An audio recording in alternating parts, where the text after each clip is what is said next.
Welcome, everybody, to our second Lunch and Learn of the year. So happy everyone could be with us. To those who are watching online, reminder, love that you're watching online. Tell your forums. It's open to accelerators, members, alumni, sponsors, SAPs, SLPs, whoever you can get, bring them out to the next one. I am very, very excited today, though, because we have not one, not two, but three former EO Dallas past presidents with us. It's our friends at Superpowers, one of our incredible sponsors. I will kick it off to Terry and let you guys take it from here. Thank you so much for being here, guys. Thank you, John. Appreciate it, bud. All right, quick question, just show of hands. How many of you have 10x something in your life already? Just raise your hand if you've 10x something in your life. It could be revenue, it could be headcount, it could be personal income, it could be relationships. Who here is 10x something? All right? We're not 10xing divorces right now, so I guess, don't raise your hand for that. Could be one. kids. Yeah. Anyone have 10 kids? Yeah. I know Mike's halfway there. So, awesome. Now the question is, who made that 10x possible? Who made that jump possible? Who's the person that unlocked that 10x for you? And what we'll soon learn is that nobody 10x is alone. Okay? Nobody 10x is alone. And the question today is not, can you 10x? As we saw, everyone here raise their hand. You wouldn't be an EO if you hadn't 10x something in your life already, right? The real question is, who's the who that's going to unlock your next 10x? I'll say that one more time. Who's the who that's going to unlock your next 10x? And so there's a worksheet packet in front of you. On the first page, and you should have a pen, what I want you guys to do, the first question is, I want you to think back. I want you to think back to that first 10x. Write down one person who made that 10x possible. Just write their name down. And below that, I want you to write down what future did they unlock for you.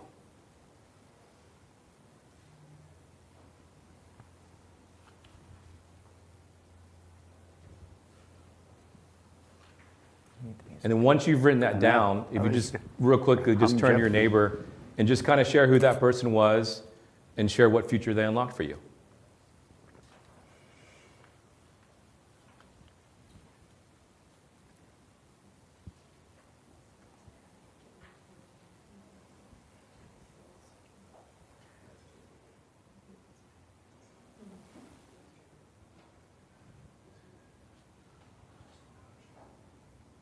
All right. Everyone share? Anyone want to share what they talked about? Come on. Yeah, here we go. In high school, I was 5'4", a little bit of a late bloomer. I'm about 6'2" now, just for perspective. I got cut from the basketball team. I was devastated. Looking back, pretty obvious. And then I tried out for the rowing team. My high school had a rowing team, and pretty much they let everybody on the team. So I thought, okay, well, that'll be a good sport for me. And my high school coach believed in me, really encouraged me, and I ended up being recruited to the #1 college university for rowing. 4 years later, 1, 2, 3, 4, 5, 6, 7, 8, 9, 10. Where I won 2 national championships in college, and then later met my wife. Wow. So they unlocked, and now we have 2 kids. So like you could go all the way down Come on. the list of the things that Love it. they helped me unlock. That's wild. That's so good. It's a great story. Anyone else want to share? Chris, what do you got? We hired a really good manager about in 2020, and he freed up time. He basically took over almost all the operations so that we could grow the sales department. Nice. That's great. Yeah. Do you want one? Yeah, please. So it's sort of a funny story. My ex-wife, who was the visionary of our coaching company, she basically said, we're going to figure out what's possible. And so she was limitless. The problem was, as an integrator, trying to figure out how to make all that work. So she opened doors that I didn't think were attainable, and it made it easier to start just scaling the business like crazy. And without her visionary-ish about the business, it would have just been fine, but not great.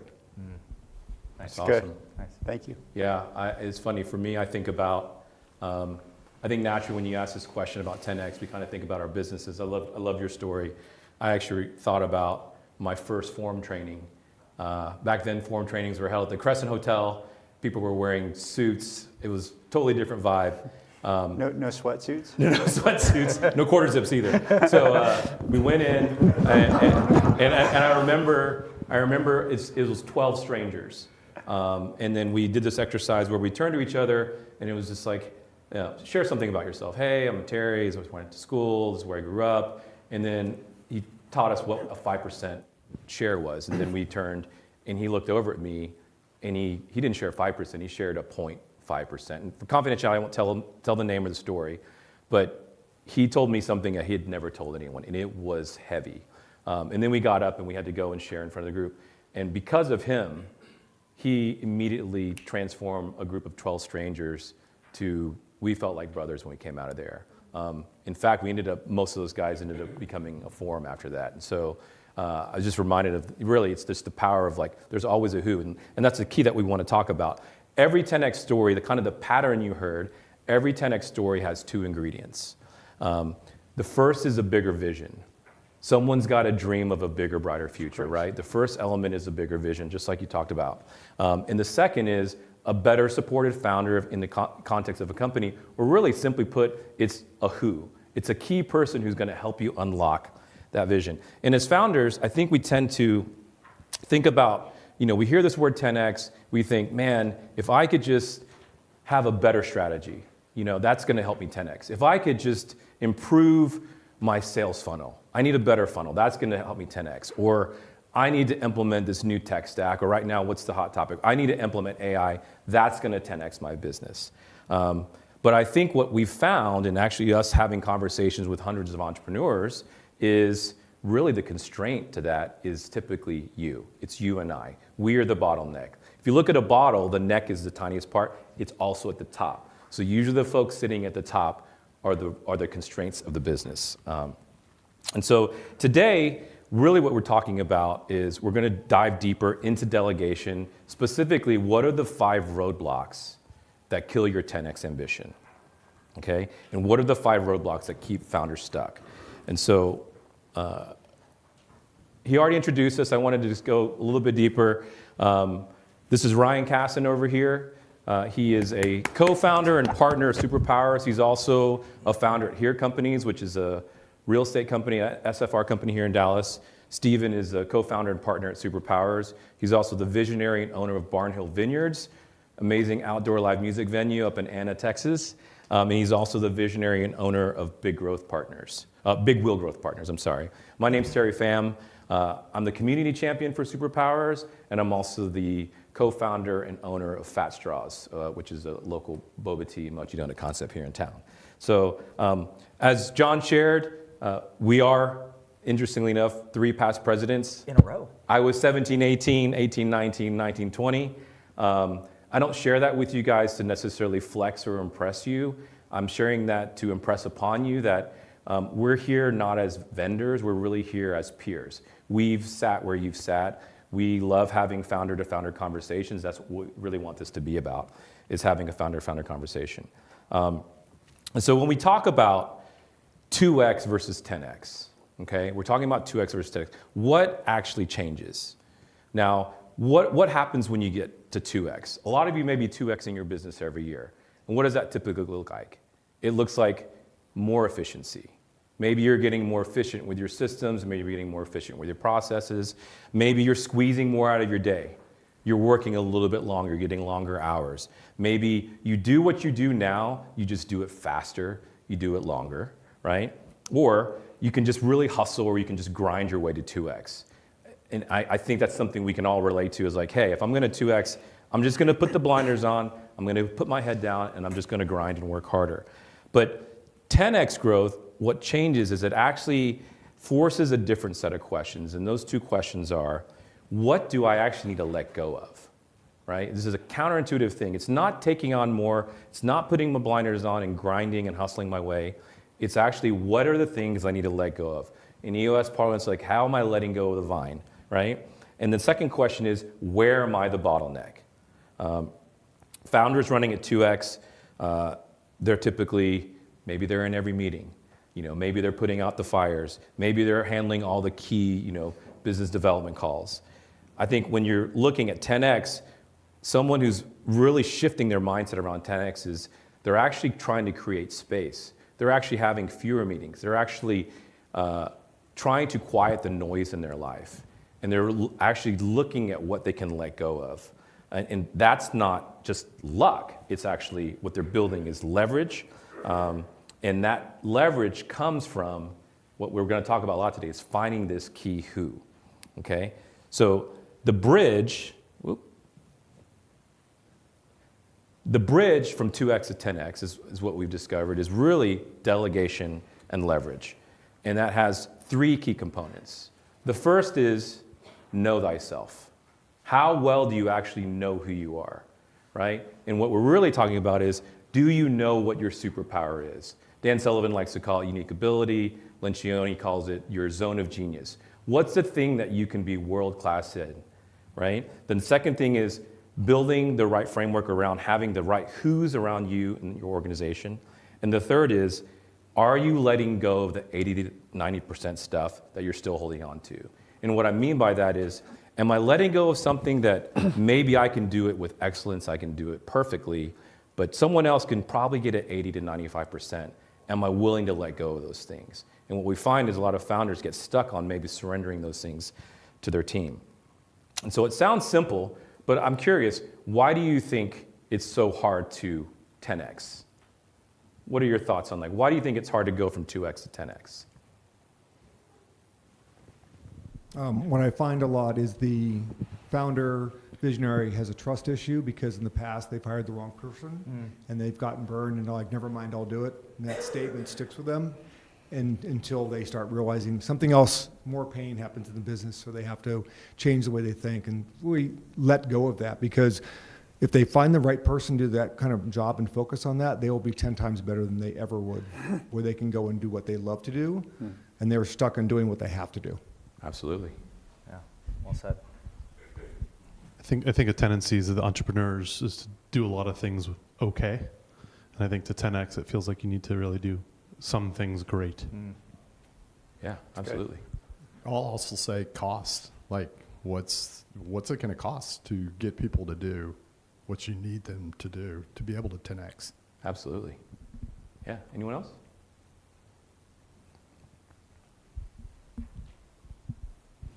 So today what we're going to do a deeper dive in is really what we identified as 5 roadblocks that kill your 10X ambition. So the first one is, I didn't know I could delegate this thing, okay? The second being, like you said, nobody can do this thing but me. How many people have probably said that in the last year, maybe the last week, possibly today? No one can do this thing but me. It takes too much time. It takes too much time for me to show someone. It takes too much time for me to give them feedback or teach someone, so I just do it myself. The last 2 are a little bit interesting. I actually enjoy doing this thing. I get a lot of joy from it. I'm pretty good at it, and so I'm not willing to let it go. And I think the last one really ties a little bit more into kind of understanding yourself, which is, I don't really believe that I deserve this level of support. And so the first 3 are what really kind of keep you stuck in 10X, and I think the last 2, stuck in 2X, the last 2 are the things that really are tied to your identity. Those are the things that sometimes make 10X feel impossible. And so Stephen's going to talk about roadblock number 1, which is, I didn't know I could delegate this. You're carrying 30 or 50% more than you need to. You just haven't imagined it as delegatable yet. All right. So just quick show of hands, how many of you guys bootstrapped your company? Yeah, okay. So my first business when I joined EO, I started at the guest bedroom of our home, right? And so literally I bought a list of a couple thousand businesses in Dallas. I cold called, I begged for meetings, and I tried to sell people insurance that I didn't even know what I was selling, right? So it was a really, really hard existence. I would not recommend it. But as the business took root and began to grow, it was really, really natural and easy to understand, things that I was really terrible at, right? So insurance, we're all familiar with it. You have an application, you fill the thing out, and you submit it to the insurance company, and they've got to approve it, and then you have insurance, right?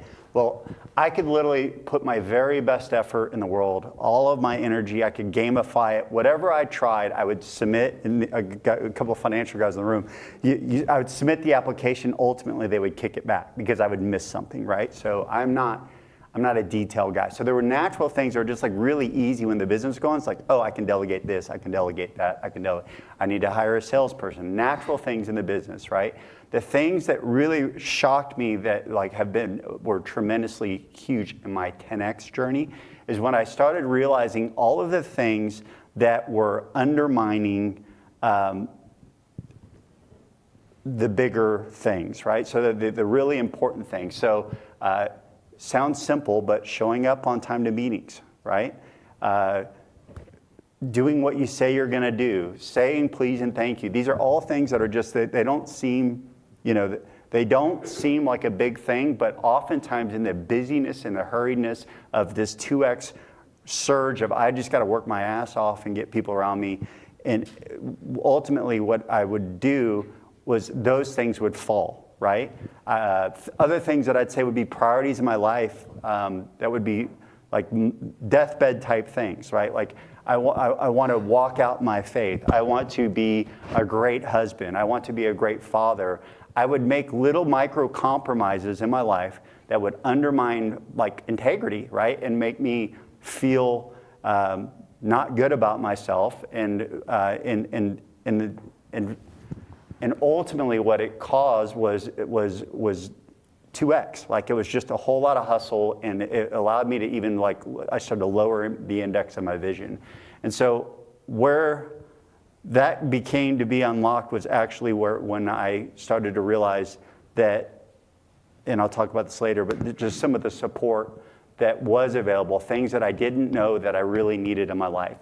Today, my executive assistant is one of the biggest unlocks in my life. A couple of things. So I have what's called a Better Husband Playbook. So literally, I have a list that my assistant has that I update probably about once a quarter. My wife's favorite place to shop, favorite bands, different experiences you want, and they are always looking 30 days to 90 days ahead for things that are coming in town so that I can know ahead of time, I can get tickets, I can buy gifts, I can do the thing in advance, right? So what that does is now I always do good at showing up for date nights, right? But now I show up creative and I plan the date night and I did the thing, right? And so when I started realizing in my business that I'm always have the ability to be on, that I can always work, and that in a single day I can ride 4 roller coasters at one time. We got the big client, we lost a client, got to fire this person. When you're on that topsy-turvy, that all these other things go to waste. When I started realizing I could 10X my life and not just the business, those things really became big unlocks for me. I do the same thing with my kids. So I have a better father playbook where basically, again, my assistant is always looking for opportunities for me to go and do father-son trips, go to different events with my kids, and they know their unique interests, right? Other things that I think sometimes shock people is like, I don't go on social media. I'm on social media, I write my own posts, but I have a better friend playbook. I got tired of missing the important events in people's lives. I remember people used to call you when they had a baby, but now they just post it. And so my assistant follows the 50 most important people in my life, and I get a weekly summary of the big thing. Hey, they won, they're going to the Junior Olympics, and I get to celebrate that, and I can get them to execute on a gift, and I can follow up on it or celebrate if it's an important client. We recently had at the venue, someone had a grandkid, and they're like regulars, and they're battling MS. They have all this stuff going on, but they just had their first grandkid, and so we were able to plan ahead, and I wouldn't have known had I not known, the social media thing. So a lot of things that I think are shocking when you start thinking about 10Xing your life that you can do. The last thing I'll just say is, one thing that I do that I think surprises people that I delegate sometimes is actually just being proctored, right? So we're all sitting here together. I've got 2 people accountability. They're probably saying like, hurry up, we need to get to the next point. But the truth is there's things in my business that I don't want to do, And but I ultimately still, they're not, I need to have eyes on them. Financial is a big one for me. I have a fractional family office person. They do so much, but ultimately I still have to look at what we're investing, if I want to be a good steward, right? And so my assistant literally will block time on their calendar, will sit on there, she'll mute, I'll mute, and she'll literally set up everything, and I just go through my emails. And it's like, well, wow, that's almost like it feels like extravagant, it's like a waste, right? That she's sitting there, but that's the most important thing I need to do, right? And so it's just a big unlock. When you start thinking about all the things that in your life that you could be supported on, there's gold in this one. Yeah, that's great. And so on your exercise sheet, I want you guys, I think it's 3 that says 5. I want you to write down 3 weekly recurring tasks that are important, but they don't require your founder brain. What are 3 things you're doing regularly that are important but don't require your founder brain?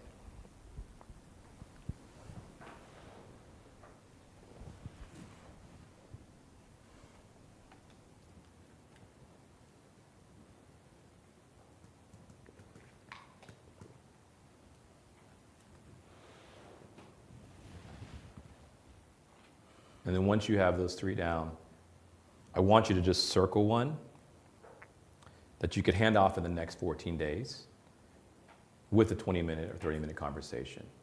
And just circle that. We're going to come back to it. But if you've got your 3, just circle one and hold on to it. And so Ryan's going to talk about roadblock number 2, which is nobody can do it but me.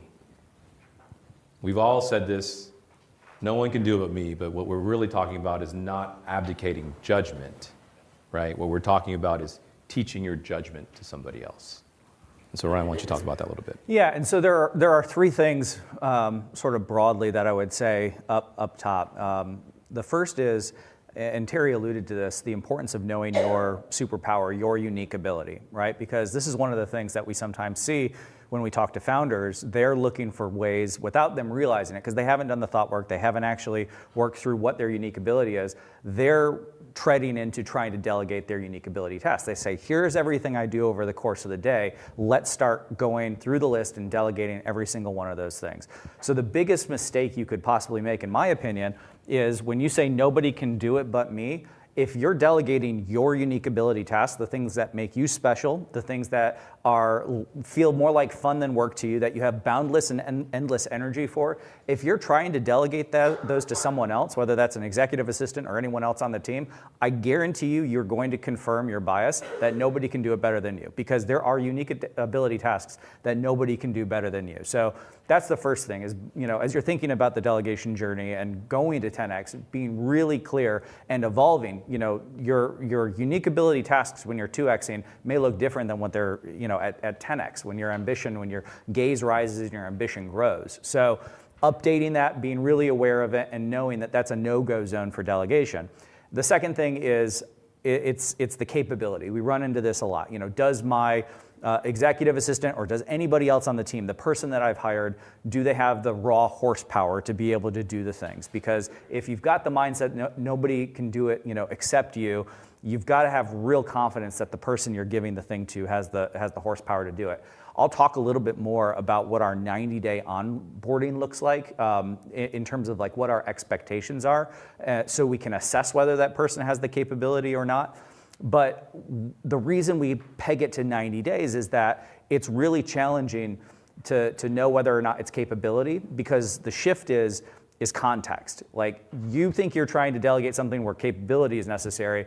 In reality, you're delegating something where context is necessary, right? And so I've been an entrepreneur for 15 years, and so I've got 15 years worth of who, what's, when, where's, and why's that just are natural to me, that I don't even think about. They're second nature, that shape how I react or engage with a particular situation.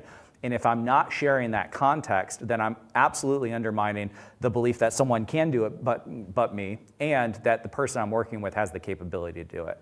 The second trap here is, and we see this all the time, it's the classic cleaning before the housekeeper comes, right? So like, I am so guilty of this, right? Like, we have a housekeeper, and I I've never been more productive than the night before the housekeeper arrives. Everything is clean in the house. It's spick and span. It's perfectly ready to go because I want to present my best self, even to the housekeeper who fully expects to walk into a disaster, right? And to help.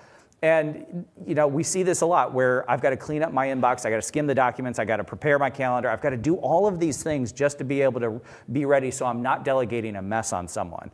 And while it's very well intentioned, what we run into is that you've robbed the person of learning the necessary context along the way, right? And so if we put it in the housekeeper analogy, they don't know where to put things away that are pulled out because you've already put them away. You've not given them that information, that knowledge sharing, that context sharing.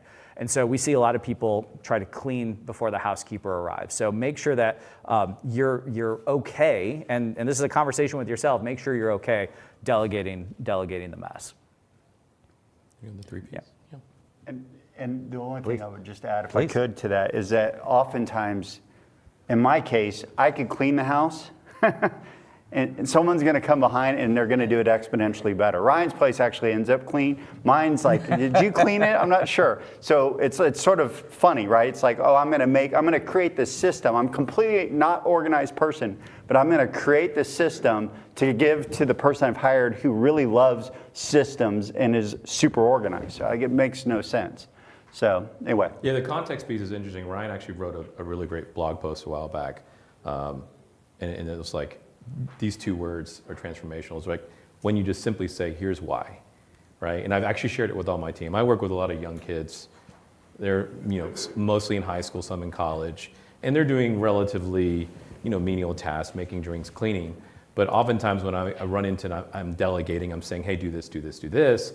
What I found was I'm always frustrated because they're not doing it the way I want to do it. There's definitely a little bit of perfectionism there, but they also don't have the context. They haven't run a boba company for over 20 years. They don't know the things that I know. And so what I've started to do is I catch myself as I'm starting to delegate, as I'm asking someone to do something. This isn't even just at work, even with my kids, even with my wife. I say, hey, can you do this thing? Can you help me with this thing? Here's why. When I explain it, I'm giving them context, then they can understand the thinking around why I'm doing this. I want them to do it a certain way. And then I'm actually helping them understand to think the way I do, so then things are going to get done, not perfectly, but the way that we want them to. And I think what he's talking about, the context is key, is just simply saying that word when you're sharing something. Hey, can you do this thing for me? Here's why. Has a huge impact. Yeah, for sure. So we have 3 Ps framework here on this, right? These are the sort of 3 levels of how the delegation happens, right? The project, the process, and then the proactive. I will say that in addition to the here's why, we've included in the package there, I did another blog post, 100 things that I've delegated to my executive assistant. And these were not 100 delegations on day 1. It was over the course of 2 years that we built into all of these delegations, these systems, these processes. And I said I'd touch on that sort of 90 days, does my, in this case, executive assistant, but does the person on my team have the capability? And we kind of look at it in 3 parts. So there's 3 levels of delegation, right? You can delegate the tasks out, and that's where you've done all of the thinking, you've mapped out all of the steps, and here are the individual specific tasks that I need you to do. The delegation is purely just please do this sequence of tasks. The second level of that delegation is the outcome, right? I have this desired end state. I want this thing to be true at the end of the project. I'm going to allow you to figure out what the steps are and what the tasks are, right? But where you're really operating at the highest level of delegation, and this is that 90 plus days, is when you're beginning to see that the person on your team is building new systems. They're creating new assets in the business. They're actually developing new ways of thinking and new processes that didn't exist before, right? And so beyond tasks, outcomes, and then the actual, the thinking about the business. Well, the way we think about it in terms of like the timeline is know you, understand you, anticipate you. So 30, 60, and 90 days in, generally our experience has been that in the first 30 days, somebody is just trying to get to know the facts of the business, right? Who are the clients? What line of work is it in? How do I update my priors and figure out, based on my experience, what's true or not true here, right? How am I gonna fit in and contribute here, right? At 60 days, we're looking for understand you. That's where you sort of get this shared context and vocabulary, right? And context, that word is key, right? You've given them enough context for what they're doing that now communication barriers are breaking down. You're saying email Bob about that one project, and they know who Bob is, they know what the project is, they know what the content of that email should be, they know how to take it the next step. It starts to get easier. And then at 90 days, we're looking for anticipate you, right? Seeing around the corner, I have enough knowledge and context and understanding about you to be able to see around the corner, take action on your behalf, and begin making decisions for you as well. So know you, understand you, anticipate you 30, 60, 90 days into the relationship. That's great. Yeah, I think about the anticipation. We talk about that in the hospitality world. Danny Meyer wrote a great book called Setting the Table. And he talks about the distinction between customer service and hospitality. And customer service is you come in the restaurant, it's the right temperature, it's clean, the food is prepared properly, your water is being filled. That's the technical delivery of what we do, right? But hospitality is really about how we make people feel. And it's thinking through, and what it ultimately is they're anticipating. They know what you need before you need it, right? A great server, a great person with a heart of hospitality looks at you and they has empathy, and they know and they can anticipate what your needs are before you know what they are. And I think that's what we're really talking about, is like getting to that level where of delegation, where proactivity is the goal. The next roadblock is...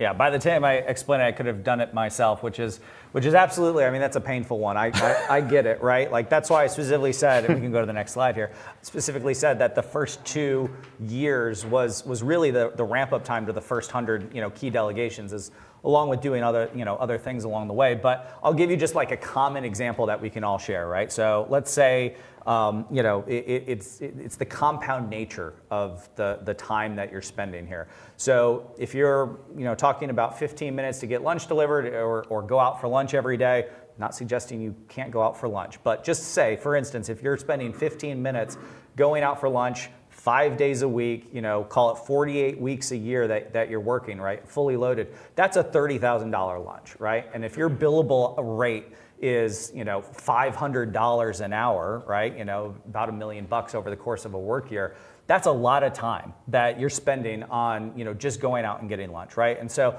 I would just encourage you to think about the compounding effects. Terry touched on this brilliantly. It's the here's why. It's that slowing down so you can speed up.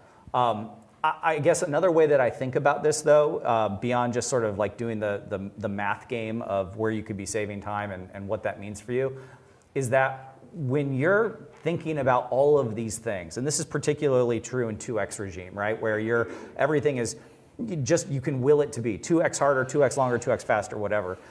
You're creating a lot of what I call sort of like open tabs in your brain, right? Like if your browser has ever gotten to like 100 tabs and you're scrolling through them, like that is not an environment where you're strategic, where you're creative, where you're present, when you've got all of this distraction and all of this noise. And I think that's one of the biggest things that we as founders do a disservice to the companies that we serve when we're trying to shift from 2X to 10X, is that we haven't made the changes ourselves that allow us to be present, strategic, and creative. We've got too many open tabs in our brain and haven't done the hard work of figuring out where we can close some of those.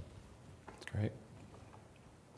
And just what I would, add on, if anything, is just oftentimes, what we see in entrepreneurs is there's an energy leak too. So we can do an activity inventory. We can look at the time. What's this time cost? This is really expensive. $500 an hour for me to be doing this task. That's easy. But what we often don't think about in 10X is like, what are the things I'm not getting to, I'm procrastinating on that would really move the needle, right?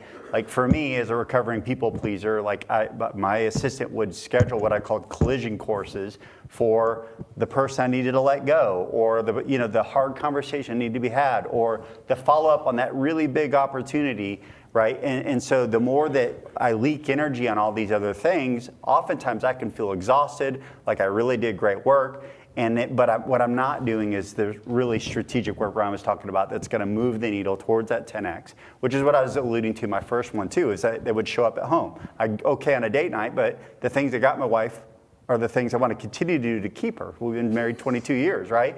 But the business steals my creativity and I become non-strategic and everything else. So there's a hidden 10X. The math is easy, but there's a hidden 10X when we let this kind of take us from our highest use. And we have the evil twin. Yeah, so it takes too much time to give feedback. Yeah. So I'm a black belt in what I call the tsunami feedback approach. So the first step is to bottle up, right? You know, I've got some feedback that I could give you right now, but I'm going to bottle that up. The second step is to let it build up, right, over time. And the third step is to blow up and unleash it all at once and be able to go back several years or several months or several weeks and say, here's everything that you've done wrong and why what you just did wrong is a perfect reflection of how you failed me for months on end, right? And so I am recovering, on that. But what I have done is sort of, adopted this short, soon, and specific model, right? That's a great 3 S's. It's a great, common way to remember to give feedback. To operationalize it, what I've done is I've got an alarm on my phone at 5 p.m. every single day, and it just says, feedback, right? And if you think about, again, just sort of round math, 5 times a week and 50 weeks a year, that's 250 pieces of short, soon, and specific feedback I could be giving, right? And it doesn't have to be negative. I know that's kind of the context here, but what a great reminder at 5 p.m. to say, who can I recognize? Who can I show appreciation and gratitude on the team and give short, soon, and specific feedback that they're doing the right thing and pulling in the right direction. So at 5 p.m. every day, that's my hack, is to give that little piece of feedback that otherwise would maybe come out in the tsunami method, or even worse, the positive feedback that would never maybe come out at all. I'm still waiting for mine. Yeah, it'll be a big tsunami. Don't worry. Yeah, we actually Praise, no doubt. we actually use this framework in all of our training. So one of the things we talk about, because again, we have a lot of young people. One of the things I learned too is, I learned this at a NEO event years ago, is about generational bias, right? The generation you're born in, the values, the things that shaped you, those are the things you value, and the subsequent generation has a different value system. So me being kind of a Gen Xer, latchkey kid, figure it out, that's how I train my people. Figure it out. I'd actually train them. I just wanted them to figure it out, and when they couldn't, I got extremely frustrated.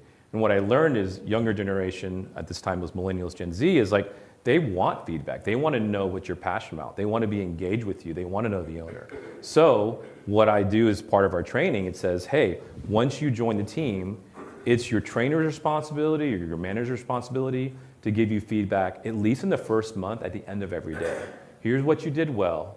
Here's what you need to improve on, right? So you're giving us some encouragement, you're giving something to work on. And I said, and if they get busy, if they don't share it with you, it's your responsibility, it's your duty to ask for the feedback. Because the worst thing that can happen is you think you're crushing it, and 2 weeks later it's been bottled up, and you get a tsunami of, hey, I'm sorry it's not working out. Didn't give them an opportunity to change. Or on the flip side, they think they're doing horribly, but actually the manager's like, man, they're crushing it. And so you have this misalignment with seeing who you are. And so I really love that as just a tool just to ingrain into your culture of the company. Did you have something? I was just going to ask how you give that feedback. Do you do it in person, over the phone, text message, email? Yeah, great question. It depends on the person. I love a simple text, and I love the fact that that text is there the next time I'm talking to that person, right? And so I'm hugely biased on the text. It's easy for me, and I feel like I communicate better in written form, and so that's the preferred way. I think what I found is it depends on how they like to be communicated.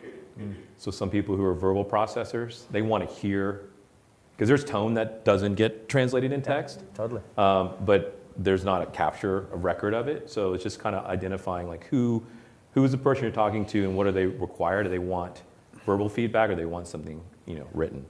Yes. I had that experience this week with my executive assistant, so I'm glad that you guys are sharing this. She was going through a breakup. She's single. I don't know the details because I don't want to be pulled into that whirlwind. There's a big task that I needed her to do so that it freed me up to do the things that only I could do this week. And she had a meltdown over her breakup. And she said, I'm so grateful that you understand. I must go, I don't understand. And so maybe it was just too short, too specific, but that's something I'm working on because I don't understand. I can accept where she is, but I don't understand that. Sure. So, Yeah. Some of that's generational too. And not that you've got an abundance of things already, but back to things I didn't know I could delegate. My assistant looks every week for things that people that can be recognized, things I might want to and she tees up emails for me, and I'll go in and adjust them and send them, or not send them because of, I don't want to, but she's always looking, because I do want to show up as in gratitude. I do want to show up and give the short, soon, and specific, but I just may not think to do it. Yeah, that's great. And we talked about this. It disappears when you stop asking, what's the fastest way can I get this done today? And when you start asking, who can help me never think about this again? That's really the 10X question that you should be asking. Roadblocks. He's trying to get a picture. Oh, I'm sorry. Here. And we can share this. We can share the deck with you too. But go ahead. Have it. Yeah.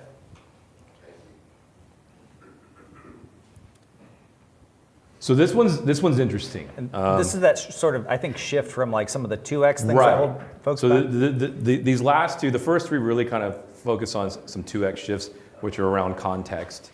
I think these last two really speak more to kind of your view of yourself, self-worth, identity. And I'll speak to this one. This is a thing I actually enjoy doing. Man, I'm good at this, and I don't want to give it up. And it's interesting to think about that. So we've got 6 locations. I remember, I grew up single mom, didn't know anything about owning a business. I literally built the plane as I flew it.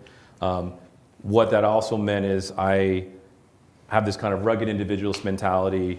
I love being in the trenches with my team. I never want to be in this, what I call ivory tower syndrome, where I'm just like an owner. There's some like head trash around that for me. And so as we grew, I couldn't see and interact with all my team. And that felt fundamentally wrong. There was a disconnect. And so as time went on, as our team grew, 40, 50, 60 people, I stopped being part of their onboarding. I stopped being part of, maybe they saw a video, maybe they saw a blurb from me. And if I felt disconnected from the team. So in the last few years, one of the things I decided to do is like, hey, I have the time. I'm going to do a brief 1-hour orientation with every single team member. And in my mind, I'm building culture, I'm building connection. This might be the one touch point they have with me at least this quarter. They're gonna put a name on the face. No one can tell the Fat Straw story like I can. No one can enroll them in the culture and talk about the core values the way that I can.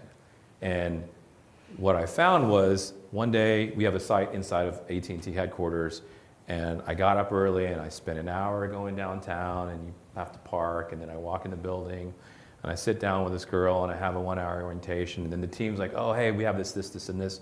1 hour turns into 2 hours, 3 hours, and I head back. I burned my whole morning doing an orientation. Now, I could justify it. I'm good at it, I enjoy it, I'm building connection. But how else could I be using those 4 hours? Like, should I actually be looking for another location? Should I be looking at finding another corporate opportunity like we have at AT&T? Or the truth is, maybe what I'm doing, this is where it gets a little bit tricky, is maybe I'm choosing activity over productivity. This feels good. I'm getting a check off the box, I'm building culture, I'm getting that dopamine hit, I feel productive. But what I realize, it's activity, it's not productivity. And maybe the real issue is, am I willing to face the hard reality of, man, there's some really tough stuff ahead of me that either I don't know how to do, I don't have the capability for, I don't have a relationship for. And so this can become a procrastination tactic, it can become a avoidance tactic, right? And so this is, I don't know how this might show up for you guys. Does that resonate with anyone? Is there something like, hey man, I'm good at this, and there's a distinction. We talked about your superpower, or Dan Sullivan calls it your unique ability. If it's in that category, absolutely 100% you should be doing that day in and day out, because it probably gives you energy, you're getting world-class results, right? This stuff falls in what we'd call the excellent category. You're good at it, you get good results. It probably doesn't necessarily give you energy, but rob you energy. But this stuff can fall onto your plate, and it feels productive, but it can actually rob you of valuable, key strategic high-yield activities. But I'm curious, do you guys have any other thoughts on, does this resonate with you? Like, is there something you enjoy doing that maybe you shouldn't be? Chris, you're nodding. Did anything show up for you? Yeah. when I have this with my clients, I ask the question, I'm like, are you still doing what you were doing 10 years ago, 5 years ago? Does that really make a difference in your business today? Yeah. And what I find is they're always busy, so they're just used to that routine, and it's not serving them anymore, but they think it is. So it goes to your activity versus productivity. Yeah. But the question is, are they taking the time to think, how can I better serve my people in a different way and still be productive in my business at a different level? Yeah, and one of the things that we talk about is like, how do you delineate between this excellent versus superpower? And I think you asked the right questions. One, is this truly my superpower? If I stop doing this today, would my business suffer in any way if I didn't do it? And number two is this really a 10x activity? Does this meaningfully move the needle in my business, just like you said? And so that's a great way just to kind of delineate and think like, is this something I should be working on? Or is this something I need to really look at delegating to somebody else? And so Stephen's going to close us out with roadblock number 5. I don't believe I deserve this level of support. He's got a really This great is a story fun around one. it. I get to spill my guts here. So, first to be clear, I never once started saying I don't deserve this level of support. Okay. But I made 2 really good decisions. One, I joined Strategic Coach about 20 years ago. Dan Sullivan's thinking, like a lot of the concepts even that spilled into today, have been transformational in my life. The second really great decision, I joined EO. And out of those, surrounding myself in growth-minded communities, what I discovered was that there are what these things called blind spots. And so we were really, I'm 100% certain the day before I find out I'm totally wrong, right? It's great, right? Well, I had joined, these organizations. I had been growing. I had 10x. I had 2x to my way to 10x though, right?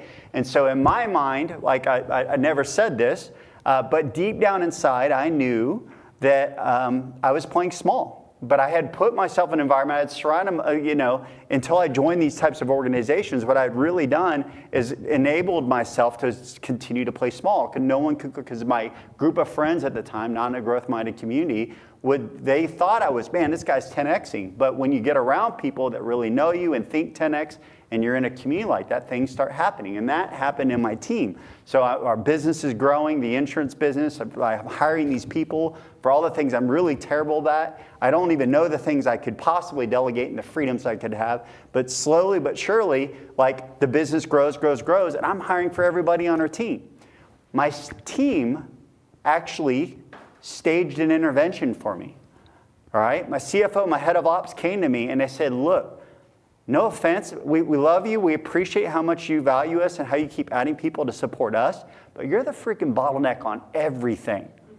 You're the reason nothing's getting done, right? And they literally said, we are not letting you hire another person for this organization until you get help, right? And so they staged an intervention, they went and they helped me find my first assistant that created so many things I didn't know I could delegate, so many unlocks in my life, confidence increased, I became more strategic, I started doing more of the hard things because I didn't have the energy leak, I didn't have the time leak, and you do enough things that are 10xy, they eventually start to work for you, right? And it takes a while, you're planting seed, but slowly but surely, everything in my life begins to 10x. And it becomes way more fun, right? But I never started saying this. It's the testament to being in a growth-minded community, being open and honest, and allowing that, in my case, surrounding myself with great team members. But it was a huge, massive unlock. So some of y'all may not resonate with that at all, but some of you guys know, I'm maybe hitting a chord, that you're getting away with it. You know there's a 10x life for you, business or personal, but you're not allowing yourself to enjoy it. And mine was completely tied back to stuff when I was a kid. I got counseling, everything else. I had done all kinds of things in my youth, and my parents, wonderful people, 7 marriages, 2 years. I often just felt lost. I felt like I didn't matter. I didn't value. And then in my teenage years, I made a bunch of decisions to double down on I don't matter and reinforce that in my life. And so despite everything that was going well in my life, I was letting a kid make decisions for me, and I was completely blind to it. And so I would settle for good, right? 2x is good, right? I should be grateful. I wouldn't allow myself to really pursue the great. And so it was a huge unlock. So I just want to encourage you, wherever you're at, if you feel that, don't ignore it. Get yourself around people. It's a massive unlock for you. Yeah, that's great. So we're going to close out. We talked about the 5 delegations today. I didn't know I could do it. Nobody can do it but me. It takes too much time. I enjoy doing it and don't want to give it up, and I don't deserve the support. And like we said, those first 3 live in your head. Those are really around awareness. They're around context. They're around tactics. I think the last 2 are a little bit deeper. Those really are tied to your identity, who you think you are, what you deserve. And if you look, there's the last exercise. If you remember, in the beginning you circled one of the things. What I'd love you to do right now is on that last page, not the last page of the booklet, but the last page of exercises. I just want you to answer 3 questions. Who on your current team or future hire could realistically own this? That's number 1. Number 2, what outcome would define success? Just 1 sentence. And then number 3 is, when in the next 14 days will you sit down with someone and have a 20 to 30 minute delegation session? So if you guys want to write that down.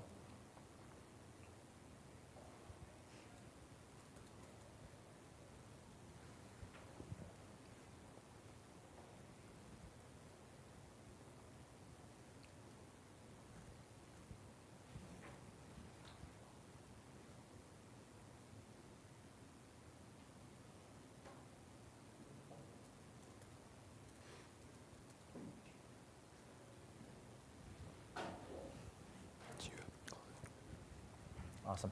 And I know we're tight on time here, but I wanted to just say thank you. I'm grateful to be here and to be with each of you, and end on an invitation. As Terry mentioned, we help entrepreneurs, founders, business owners find their executive assistant. And so if getting really clear on what your unique ability is, your superpower, if getting really clear on what's getting in the way of that, and the who that could help you get through to delegate more and get more leverage in your business and professional life. If that's a conversation you'd like to have, would love to invite you to have a discovery call.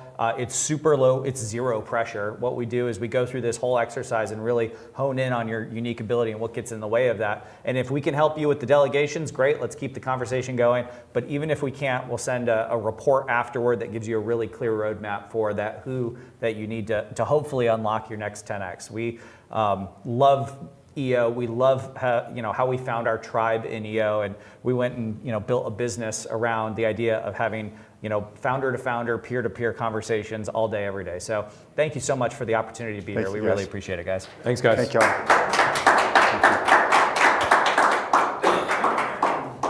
Yeah, please. So when you work with people, is the goal to help them better understand what type of EA they need, or are you actually a recruiter as well? Yeah, so we'll staff the executive assistant as well. Our EAs are full-time and based in the Philippines. I could tell you a whole story about how we started the first 3 years of the business sourcing in the US, and what a fun learning adventure that was. But we source full-time EAs in the Philippines. We will sort of develop them through curriculum, coaching, and community, and then develop you as well through some delegation coaching. So if you haven't had that role in the past, or you're looking to get more out of it, we help on both sides of the equation. Yeah. And yes, in regard to the fit, so that's a big part of it's a matching process. And so we have an audition process, so we actually get to see how the assistant works, and we find the right match.